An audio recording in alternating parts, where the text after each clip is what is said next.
अस्सलाम वालेकुम prep class. आज हम अपना उर्दू का अगला काम करेंगे जो है लफ्ज़ बनाइए और लिखिए। सबसे पहले हम मेंशन करेंगे CW, डेट एंड डे। अब हम यहाँ से शुरू करेंगे।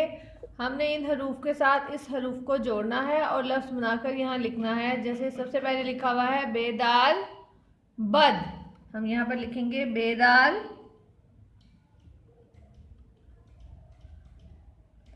बद। जीमदाल जद,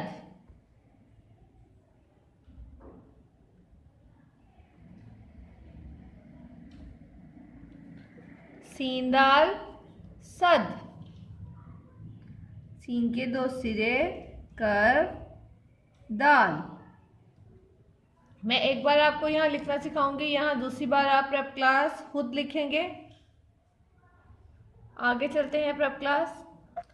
अब हमने इन हरूफ को रे के साथ जोड़ना है। सबसे पहला हरूफ देखें बेरे बर, बेरे बर। जीम रे जर,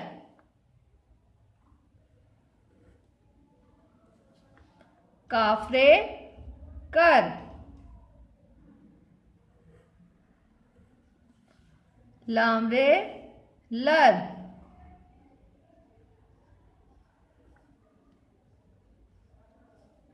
नून रे नर,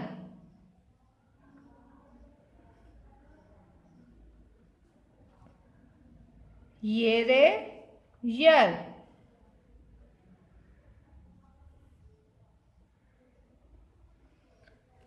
आपने इन अल्फाज की प्रैक्टिस अपने रफ कॉपीज पर करनी है। ओके प्रेप क्लास, अल्लाह हाफिज।